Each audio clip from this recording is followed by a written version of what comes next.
These are the top 14 scariest tech fails of all time, going from simple cosmetic damage to actual life-threatening mistakes. When the iPhone 15 finally released to the public, of course a ton of people did durability tests. And one of these people was Zero Risk Everything, in which while bending the iPhone 15 Pro, it shattered completely. So of course people started doing it on their own personal iPhones, but not many people could do it since Zero is an absolute unit. But it still doesn't change the fact that Apple ignored it completely. But of course, it makes sense since it was pretty minor. Back in 2015, Apple decided to introduce a new type of keyboard mechanism called the butterfly. But the problem was, it was incredibly easy to get dust and other debris inside, damaging the mechanism enough until it was unresponsive, which led to a whole class action lawsuit. And then they had to make another mechanism which doesn't have those problems. Back when the iPod was popular, everybody wanted to make their own MP3 player. And one of those companies was Microsoft, so back in 2006, they released the Microsoft Zune. And it was a decent product, it was mostly Microsoft's fault it failed.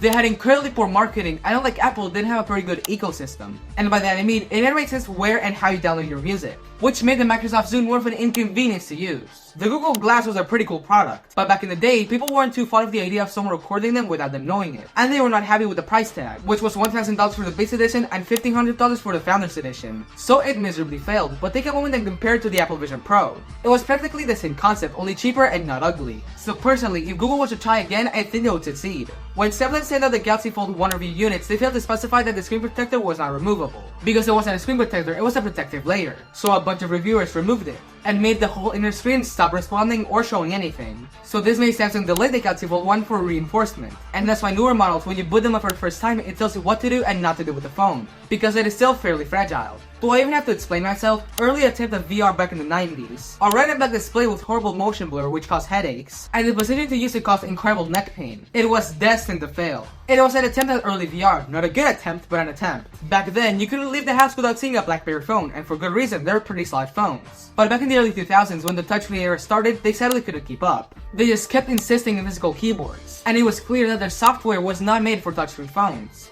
And they were already losing a ton of market share, so those mistakes were the final mistakes. At least in the smartphone market.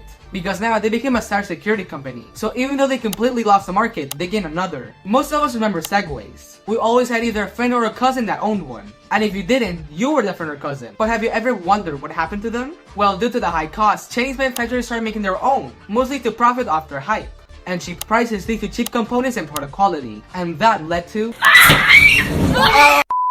And apparently, even the original creator of the Segway fell off a cliff while riding one. So both of these things completely ruined their reputation, but you can still find some nowadays. Okay, this really hasn't harmed anyone but our wallets. But it's become a trend with smartphone companies to remove accessories from the box, claiming it to be because of the environment. But then, they end up selling them separately, with more packaging, which makes it even more harmful to the environment. And the phone prices don't decrease either, you end up paying more for less. And sadly, more and more companies have started doing this, and there's no sign of stopping.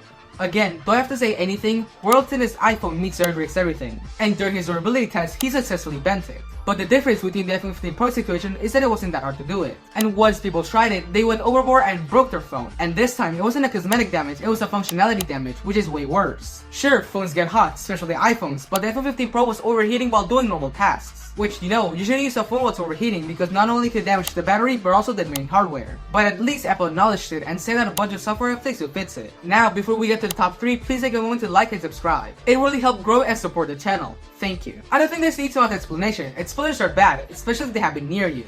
And the Galaxy Note 7 had a major issue where the battery didn't have enough space. And if it expanded just a little bit, it would be enough to puncture it. And if you know anything about tech, a punctured battery is horrible, since it can lead to fires and explosions. This caused the Galaxy Note 7 to get banned off airports and public places. And not so fun fact, it is still banned off airports. Samsung and battery issues are not a good mix as we saw before, but it fits it, right? Well, a ton of Samsung users have reported that batteries have started inflating or even bursting out of the phone. But the problem is, a lot of them reported it was only Samsung's. And the thing is, they weren't even old phones, they were like 4 or 3 years old. And the problem is, there's over 1 billion active Samsung users. And if this happens to people in third world countries, they might lose their only way of communication, which in the situations is pretty dangerous. This was actually tragic. A company called SCARIEST sent 5 people in a submarine to the Titanic.